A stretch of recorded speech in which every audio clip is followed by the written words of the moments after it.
Oh, here's the energy cost. I've been very curious about why the left-wing types, particularly, seem willing to sacrifice the poor to their utopian... I don't think they're thinking that way.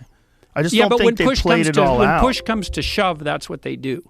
And it wouldn't take much thought to figure it out, because let's say you increase the cost of energy, and that's the price you pay to move forward to a hypothetically green economy. But you increase the price of energy. Mm-hmm. Okay, so what happens is that in any system that's hierarchical, and this is the left-wingers know this because it drives their whole philosophy, in any hierarchical system, when you stress the system, the disproportionate amount of that stress falls on the people who are in the lower rungs because they're barely hanging on anyway. So even among birds that don't live in strict hierarchy, so non-social birds, not ones that hang about in flocks like crows, the birds will move into an environment, any environment, and the more able, in some sense, healthier birds get the best nesting spots. They're closest to the food, they're sheltered from rain and wind and all of that, so they're not psychophysiologically stressed. And so then when any kind of avian flu comes through, let's say, to challenge the bird population, the birds die from the bottom up. I hate probably the most thing the thing that I think is the most annoying about Jordan Peterson's fucking rhetoric is his idiotic examples from nature, as though it is a comparison. You know what birds can't do? Build skyscrapers, dumbass. Shut the fuck up. The entire purpose of humanity is to overcome natural hierarchies and nature in general. That's why it's literally considered a fallacy to bring it up in a fucking argument. I hate it. Even though he's right about like this situation where the lowest rung in society have the most to lose. They lose the most. Right about that. What he's not right about is the fucking bird theory. Like making these sorts of naturalist comparisons in nature is so stupid. Motherfucker bird law specialist over here. That's the old saying, when the aristocracy gets a cold, the working class dies of pneumonia. It's like, okay, so fine, increase energy costs. Well, what happens? A bunch of poor people fall off the map, like a bunch of them. And the more you increase the energy costs, the more that happens.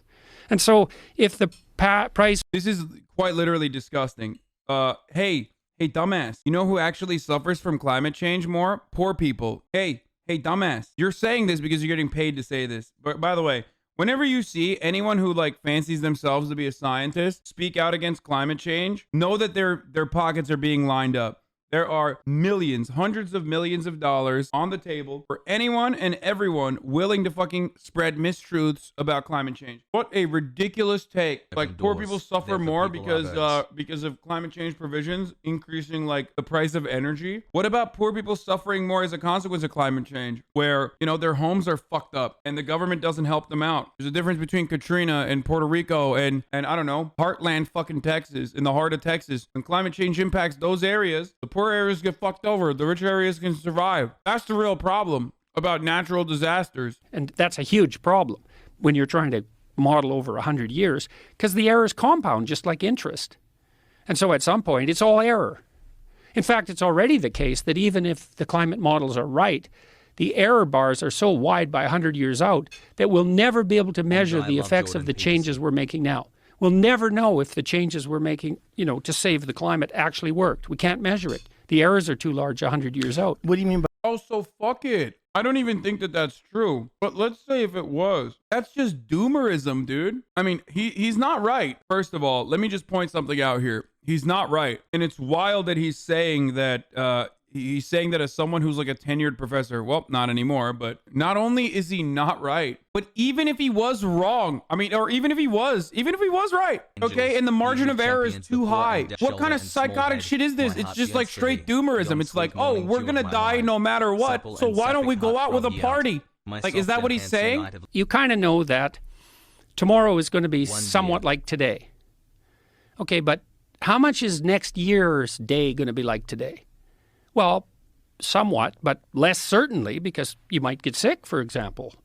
And then over a 5-year period, well, there's much more that has to be accounted for.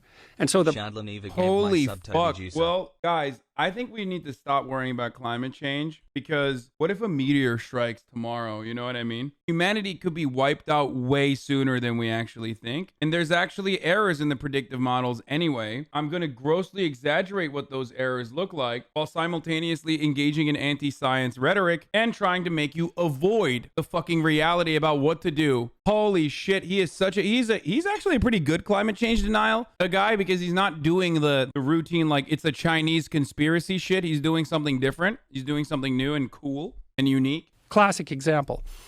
There's a chicken, and the farmer goes out every day and feeds the chicken. And the chicken thinks, man, I've got a good friend in this farmer. And then one day it's dinner time, and the chicken's the main course, right? And so the poor chicken used induction to derive certainty. The farmer comes every day. He didn't realize there was a massive flaw in his theory. And one day that flaw reveals itself and everything falls apart. Well, that makes sense. That makes sense when you're talking about chickens and farmers. But when you're talking about human beings and so we could CO2... play a future, well, we could play a future discounting game. So this is how this sort of thing is calculated, this discount curve. So I could say, is Joe Rogan I'll give you $5 now or $5 in a week. Did I just see a little baby fucking piece of pushback from Joe Rogan on behalf of the scientific consensus on climate change? Just a fucking literal, like, second, but that was cool. I would love to see that more. Which one do you want? And people say $5 in a week. Then I say, okay, I'll give you $5 now, or I'll give you $10 in a month. It's like, okay. $10 in a month. Okay, I'll give you $5 now, or I'll give you $750 in 2 weeks.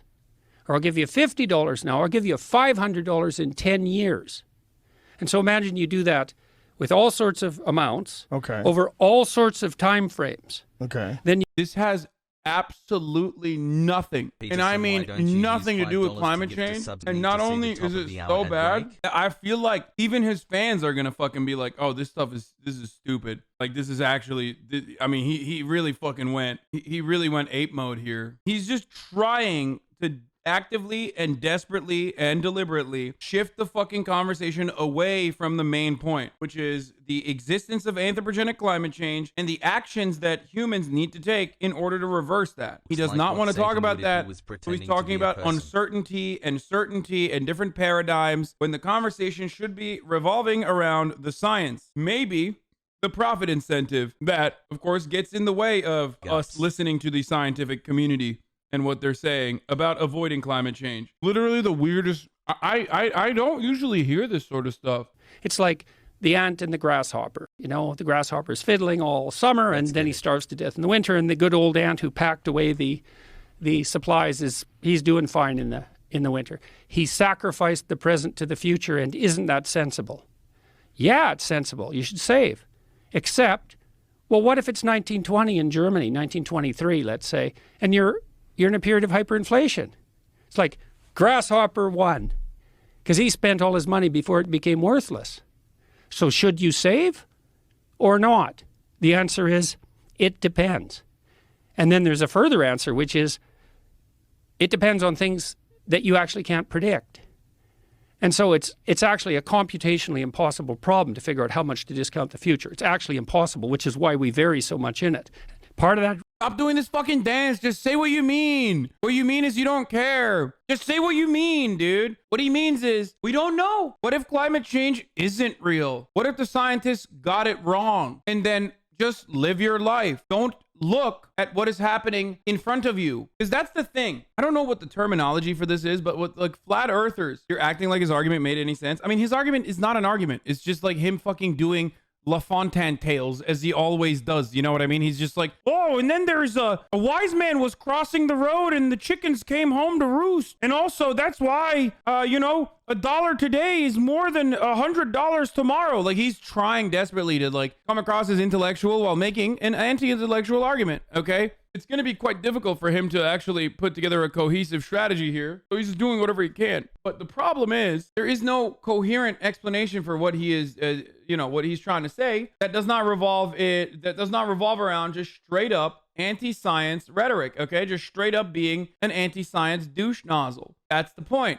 That's the problem. That's why he's dancing around it. That's why he can't fucking just say it, okay? That's why he can't say what he actually means. Because if he said what he actually meant, even an ape like Joe Rogan would turn around and be like, it sounds like you're saying, don't look up. It sounds like you're saying don't care about, climate change. And the funny part about climate change is that it is basically turned into the flat earth, right? What is the thing I always say about flat earth is that, like, the earth feels flat. Science tells you it's not, but the earth feels flat, right? And with climate change, you don't really see the most devastating impacts of climate change immediately, except now we do see it. We do actually fucking see the devastating impact of climate change, because extreme weather conditions that used to happen erratically are now happening with great certainty, with higher frequency, with higher magnitude. So, like, it's impossible for you to not recognize what is happening in front of your fucking eyes, dude. Shit that used to pop off like once every 10 years is happening every fucking year. I feel like it should be easier to convince people. But then there are the Jordan Petersons of the world who are,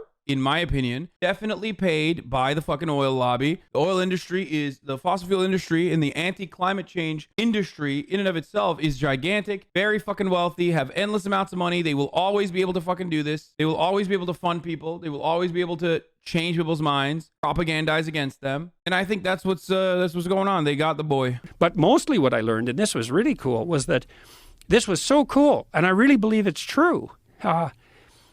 The fastest way to make the planet He's about to say some bullshit. Whenever he says, and this is really true, he's about to say some bullshit, okay? Okay, spoiler alert, it's not true. It's never true. When he says that, it's never true. Sustainably, when you're insecure on a day-to-day basis, you don't know where your next meal is coming from. You're not paying attention to the broader environment, that hated word, around you. Mm-hmm. And you can't even really worry about your children's future in some real sense, because, like, no, you don't understand. Lunch is the future. We don't have lunch, we're hungry, and that goes on for like a month. We're dead. That's the future. So what happens, if you can get resources to the poorest section of the population. Don't you fucking love when conservatives cry about, like, other problems that they are literally advocating for at the systemic level, to use it as a fucking conversation starter against yet another problem that they're fucking advocating against? In any case, I thought, if the politicians who were discussing environmental sustainability were serious, especially the left-wing ones, and I say especially because the left-wing ones always say, well, we care about the poor and dispossessed. It's like, do you really? When push comes to shove. It's like, is it the environment or poor people? If your idea is that we have to limit growth to save the planet. If we limit growth, poor people starve. Because whenever we put limits on economic development, who suffers? The rich? Are you really? That's what you think? And you're on the left, you think if you put limits on economic development, the rich will suffer. That runs contrary to every theory that your whole political philosophy is based on. You put limits to growth on, the poor stay poor or get worse. Doesn't matter, because the planet has too many people on it anyways, which it most certainly does not. If you are serious about the environment and even vaguely concerned about poor people, all of your policies would be devoted to making the poor rich as fast as possible. But that would violate the anti-capitalist presumption, let's say, that the reason for environmental degradation in the first place is, say, entrepreneurial and free market development, which it most certainly isn't. That's actually completely bad. Okay, I'm done. Literally end it, dude. I'm about to Minecraft myself. I'm about to video game myself. I'm about to Grand Theft Auto off of a fucking bridge. This motherfucker, I think the benzos literally rotted his brain. There is no shot that someone could say something so categorically untrue, just so patently, blatantly false. My man said deregulation has not caused climate change. Deregulation has not led to environmental catastrophes. There is no fucking shot anyone could believe this. Like, there's no way that anyone who's read one book, and I assume Jordan Peterson has read one fucking book. You know what I mean? I can't say the same about Joe Rogan, but I can't say that about Jordan Peterson. Like, he is a fucking college professor for a very long time after all. I'm sure he's read a single book, like just opened it, okay? And accidentally fucking stumbled across a page. Fuck the books, man. Watch a movie. XQC, The Lion of Level. XQC, who speaks fluent Pepegan, barely fucking speaks English, knows more than Jordan Peterson does on this issue because he watched Dark Waters, like a movie. He watched a movie and he understands that deregulation leads to fucking gross and horrific fucking natural disasters and destroys the environment better than Jordan fucking Peterson because he watched a movie. Like, on accident, if you survived on this planet for, you know, however many years that you've been alive, you would have fucking come to that conclusion that deregulation 1000% leads to environmental catastrophes. Wild. By the way, the funniest part about this is, like, it's never about how do we make the poor people rich as fast as possible. If he truly believed this, then he would be for wealth redistribution. But because Jordan Peterson is a conservative, of course he is not for wealth redistribution. Of course, the only way to make the poor people as rich as possible is by free enterprise. That's right. If you'd like to make the poor rich, then, you know, allow them to buy NFTs. Do not increase the wages. That's communism. Yeah, dude. I love that, dude. Open markets and deregulation will solve climate change. Hilarious that his whole theory is make the poor people rich when the country most responsible for doing that globally in the last 40 years has been China. Yeah, I wonder what he has to say about that. What happens to the global poverty rate in the last fucking 40 years if you take China out of that equation? Because things are not looking a lot better for every other country. The only way that we can fucking take a W is when we factor in China and Chinese development. I wonder what he has to say about that. The anti-capitalist presumption, let's say, that the reason for environmental degradation in the first place is, say, entrepreneurial and free market development, which it most certainly isn't. That's actually completely backwards. Make poor people rich. So what should a COP26 been about? That's fairly straightforward. It should have been about trying to generate as much energy as we possibly can to be distributed as widely as possible in the cheapest possible manner. Bro, he said the climate summit had to be about literally fucking, the climate summit is about actually fucking pumping the earth for more of its natural resources, for more fossil fuels. Yo, this is hilariously bad. Okay, unless he says like nuclear, and that might be a saving grace here. Maybe he will. I have my disagreements with the nuke boys, but even then, like, I mean, even that is better than someone being like, we need to suck the cock of this earth until there is nothing left. No, well, I would say ultimately likely nuclear, and probably not fusion, because it's so, you know, fusion has always been a year away, 10 years away for the last 50 years. We haven't managed it. Nuclear, likely. France managed that very effectively. We can do it. Yeah, we still have a weird idea of nuclear because of the several, you know, whether it's 3 Mile Island, Chernobyl, there's been a few disasters. Yeah, more people die every year from solar energy than die from nuclear. Who dies from solar? Well, of course. Guess how you die from solar. Sunburn? No, you fall off the roofs when you're installing it. Oh. Yeah, that's gravity. Right. Yeah, gravity. Yeah. I hate this man. I hate him so much. What a fucking idiot, dude. And, you know, that's a good example of unintended consequences, because systems are complex, and when you change them, you think only good things will happen. It's like, well, you know, you asked about energy. Yeah. There's also a environmental progression towards clean energy. The poorest people burn wood. Well, that's not so good because, first of all, they cut down the trees and burn the trees. And second, if you're concerned about pollution, especially particulate pollution, especially indoors, which kills, I think, 7 million children a year. 7 million children a year are killed by indoor particulate. Dude, I'm sorry. Trans people, do not misunderstand what I'm about to say, but Jordan Peterson going on the Joe Rogan Experience and doing this level of fucking Heritage Foundation talking points against every other alternative until you arrive at the point that, like, yes, actually oil is not that bad, fossil fuels are not that bad, is significantly more damaging than his transphobia. Because people are either transphobic or they're not. A lot of people are transphobic. And the transphobia is unacceptable and incredibly damaging, don't get me wrong.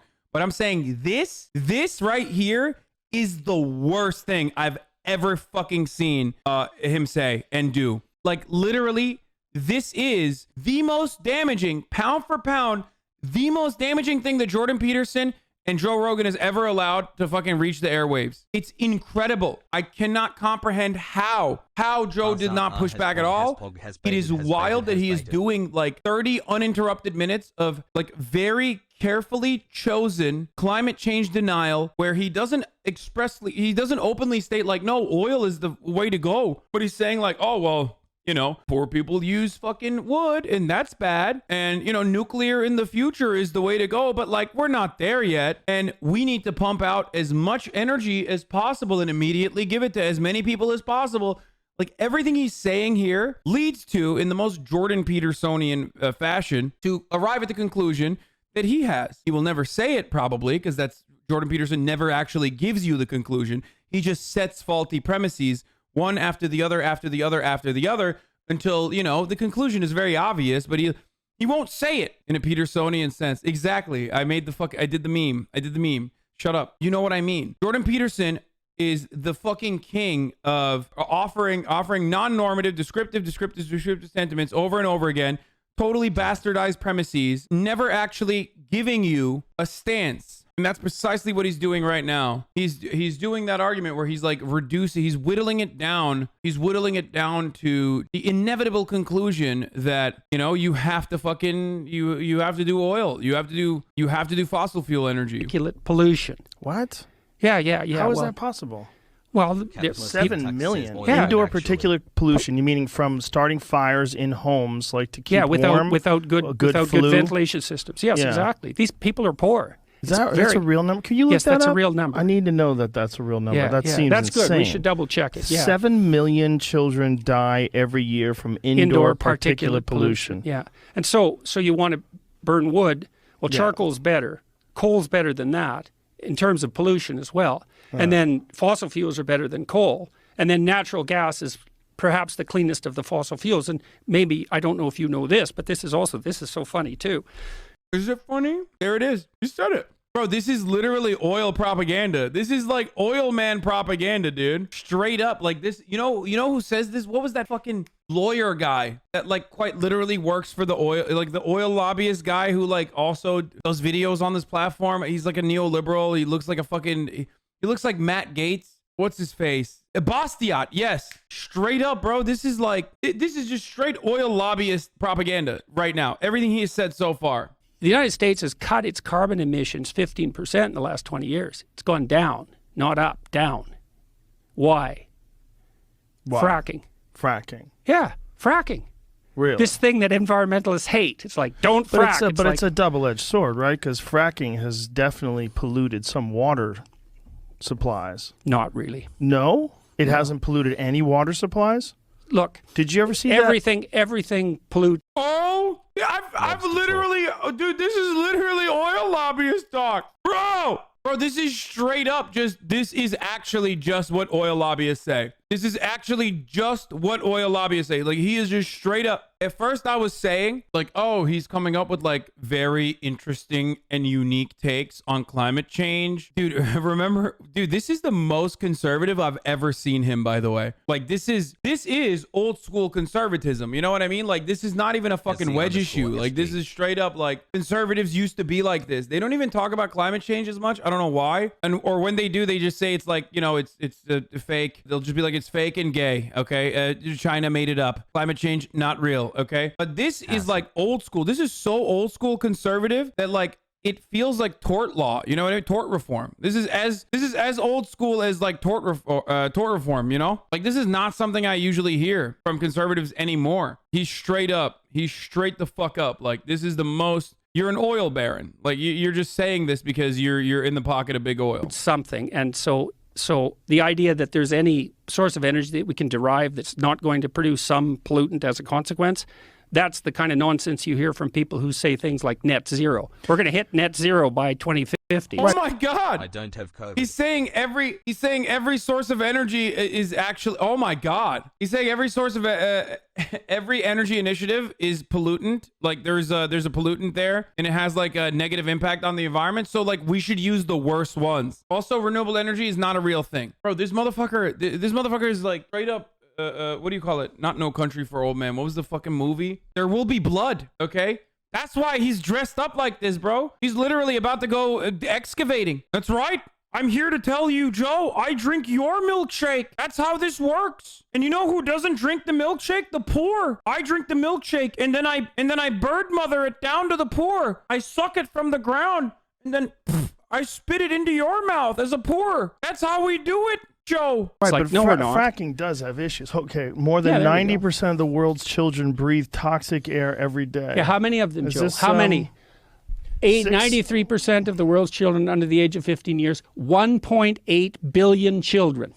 But this is about polluted air. I don't think this is necessarily about indoor particulate pollution. But it's only. Yeah, but it that's all indoor. Okay, it says World Health Organization Sorry, estimates it's that 600,000, so I must have been citing figures over a decade. There is a part on year. here that says it lowers the life expectancy of up to 7 million there we people per go. year, but it doesn't say they all die.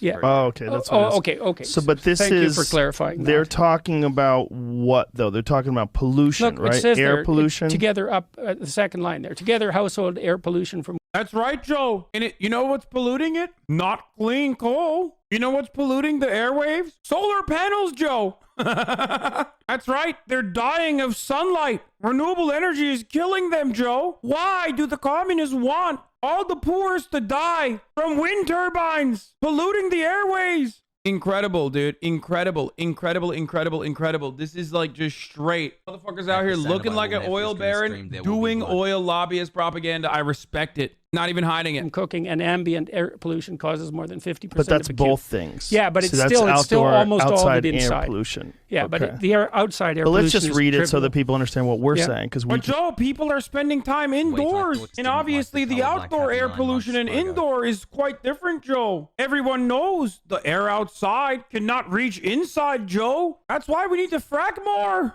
Can read this. Together, household air pollution from cooking and ambient outside air pollution cause more than 50% of acute lower respiratory infections in children under 5 years of age in low and middle income countries. Right, and read the next one too. Air pollution is one of the leading threats to child health, accounting for almost 1 in 10 deaths in children under 5 years of age. That's fucking wild. Yeah. Well, it's just poor children, and the world has too many people on it anyway. But so. that's you say that's you're being facetious. Yeah, definitely. I've been very curious about why the left-wing types, particularly, seem willing to sacrifice the poor to their utopian. I don't think they're thinking that way.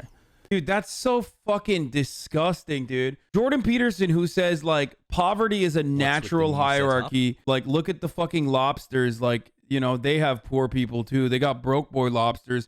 And the rich boy lobsters say, fuck off, broke boy lobster. Like, that same Jordan Peterson now is like, the left don't care about poverty because they won't frack the world harder. Like, they do not care about the poors because they don't want to take baths in oil.